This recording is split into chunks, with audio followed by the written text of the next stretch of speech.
You admit to being evil, Richard? We are all evil in some form or another, are we not? I'm asking you the questions, my friend. Yes, I am evil. Not 100%, but I am evil. Ricardo Munoz Ramirez was born on February 29, 1960 in El Paso, Texas. He was the youngest of 5 children whose parents were Mercedes Munoz and Julian Ramirez, 2 Mexican immigrants. As the years went by, he was better known as Richard Ramirez. When Ramirez was 2 years old, he had a bruise on his head after a sideboard fell on top of him, resulting in him having to get more than 30 stitches. Then, at the age of 6, he was diagnosed with epilepsy. Strangely, as Richard got older, he started to fear death, and so he started to spend some of his nights in the cemeteries all alone. His father was a very strict person, and didn't think twice to physically hurt his own kids, or his wife whenever he felt it was necessary. Richard had a cousin named Mike, a former soldier who served in Vietnam, and unfortunately, he was more than a negative influence on Richard when he was just 9 years old. Mike was a very violent man who constantly told bloody stories to Richard about the war, in which he happily explained how he raped, tortured, mutilated, and killed Vietnamese women. To prove this, Mike would show Richard Polaroid photos of the cruelness activity that he was a part of. According to Mike, killing the innocent Vietnamese women was like being God. He also enjoyed hitting his wife and loved it when Richard was there to witness it. Witnessing and being a part of these violence made Richard mentally and emotionally stronger. Mike would also introduce Richard into smoking marijuana. Eventually, Mike ended up murdering his wife in front of Richard. After a heated argument, he grabbed his shotgun and fired directly at his wife, annihilating her entire face, instantly ending her life. Of course, he ended up in jail, but was released beforehand due to claiming that he was drugged. Free from his wife, Mike and Richard decided to get drugged on a daily basis. After all, Mike also introduced Richard to much more powerful drugs other than marijuana. Due to these actions, it led Richard to multiple times getting arrested for illegal possession of drugs, and also got arrested twice for stealing vehicles. The crime wave began on June 28, 1984. That night, he was taking cocaine and left his home completely drugged. He got in his car and started searching for any victim. He stopped in front of a house in Glassell Park, and he entered a home through a window that didn't have protection. Upon entering, Richard made his way to the master bedroom where Jenny Vincow, who was 79 at the time, was sleeping. She was repeatedly stabbed. Richard had made a cut so deep in her throat that she was nearly decapitated. Once dead, Richard started raping Jenny's dead body. On March 17, 1985, Richard Ramirez arrived at the home of Maria Hernandez, a young woman who was 22 years old, who shared a condo with her friend Dale Okazaki, who was 34 years old. The condo was in the neighborhood of Rosemed. This specific night, Richard was dressed entirely of black with a baseball hat. As he waited for a victim to arrive, Maria drove into her driveway when all of a sudden she was attacked by Richard. Richard fired one shot towards Maria's face, but her reflexes were so quick that the bullet ricocheted off her keys. However, she was still injured on her hand. She fell to the ground and played dead. Richard entered the home. When Maria noticed he wasn't nearby, she escaped. Upon entering the home, Richard found Dale Okazaki inside. From outside, Maria heard a gunshot from where she was hiding, but her curiosity was killing her. So she went to investigate near her window, where unfortunately she was spotted by Richard and was shot in the forehead, instantly murdering her. Soon after, Richard left, losing his baseball cap, which was later found by police. He entered his vehicle and started looking for other victims to target. As he was driving, he spotted Tia Leon Yu, who was driving a car. He followed her a couple of miles until he forced her to stop near Monterey Park. Richard got out of his car and went to her window. Leon Yu started screaming, and so Richard proceeded in shooting her twice in the chest. Jose Dueñas, a neighbor, went to his balcony on the second floor to see who was the woman that was crying for help.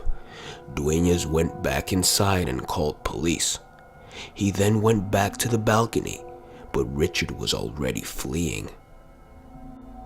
In that very moment, another neighbor arrived with his girlfriend, at which moment he was able to get Richard's license plate number. These two neighbors would later state this in court. Police found Leon Yu alive. She was able to hang on until the ambulance arrived. However, she died moments later. From her autopsy, doctors noticed that the bullets used on Leon Yu was the same bullets used in Richard's previous crimes. Richard continued his murder madness on the morning of March 27th. He arrived at the home of Vicente Zazzara, an immigrant from Italy who was 64 years old and owned a pizzeria. Vicente lived with his wife Maxine. Richard knocked on the door various times, but Vicente didn't want to answer. However, his wife insisted in him opening the door. Vicente listened, and so he let Richard in, resulting in him shooting Vicente in the left temple, murdering him. Richard made his way to the master bedroom, eventually finding Maxine Zazzara, who was 44 years old. Richard fired a shot in her head, but she stayed alive. While she was suffering in agonizing pain, Richard proceeded in getting her naked, and so he raped her. He then went to the kitchen and got a knife. Then he stabbed her in the throat, her abdomens, her breasts, face, and even her vaginal area. He then eventually ended up gouging her eyeballs out, where at the moment Maxine died. Richard left her naked body on the bed, and on the bedroom walls, with blood, he wrote the name in which he was now about to be known, the Night Stalker. For the sake of the video and the length of it, I won't say all the murders that Richard has committed. I'll leave it up to you guys to search them up. But keep in mind, the murders I did mention was just the tip of the iceberg.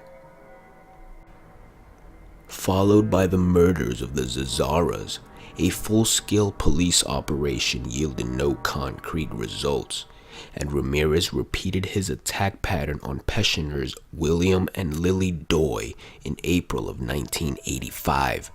Over the next 2 months, his murder rate escalated rapidly, claiming another dozen victims in a frenzy of burglary, assault, and brutal violence, complete with satanic rituals, and driving Los Angeles into a panic. After the press demanded that the police do more to catch the killer, a dedicated task force comprised of hundreds of law enforcement officers was established, and the FBI stepped in to assist.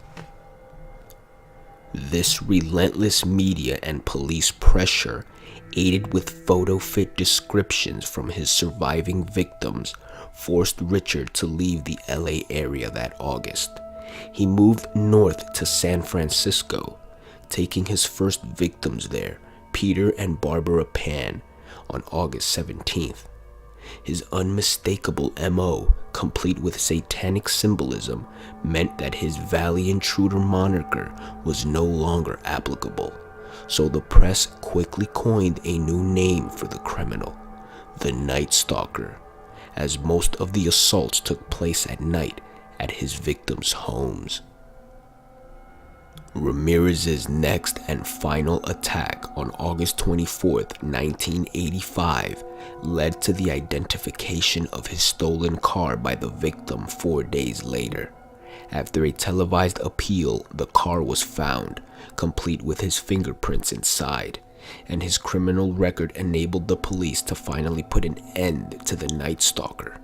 National television and print media coverage featuring his prison photo, along with a series of clues from witnesses and survivors, led to Ramirez's capture on August 30, after he was badly beaten by East LA residents while attempting a carjacking, and police were called to the scene.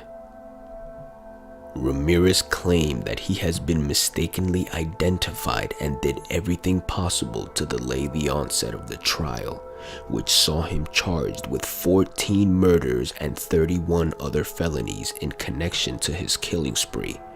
Because he changed his legal counsel a number of times, and the geographical spread of his attacks also complicated the scope of the trial with jurisdictional issues, some of the charges against Ramirez were dropped in order to expedite what was becoming a long journey to justice. Almost 3 years later, after his apprehension on July 22nd of 1988, the jury selection process began. The case took a full year to hear, given the number of witnesses and sheer amount of evidence. During this time, Richard attracted a large cult-like following, many of whom were black-clad Satan worshippers who appeared daily at his trial. One of his supporters was Doreen Leoy, whom he married while serving time in prison. Further unsettling the jury was Ramirez's own nonchalant behavior. Yet another delay occurred when one juror was found murdered on August 14, 1989, but rumors that Ramirez had orchestrated her death proved unfounded. On September 20, 1989, the jury finally returned a unanimous guilty verdict on 43 charges, including 13 counts of murder, 5 counts of attempted murder, 11 sexual assault charges, and 14 burglary charges. On November 7, 1989, Ramirez received 19 death sentences, to which he responded, quote, "No big deal. Death always comes with the territory. I'll see you in Disneyland," end quote. He was subsequently transferred to San Quentin Prison in California. Following his conviction, Ramirez was linked to several more vicious crimes, most recently in 2009, when a DNA sample connected him with the April 10, 1984 rape and murder of a 9-year-old girl in San Francisco. After 23 years on death row, Richard Ramirez died on June 7, 2013, at the age of 53, from complications related to B-cell lymphoma.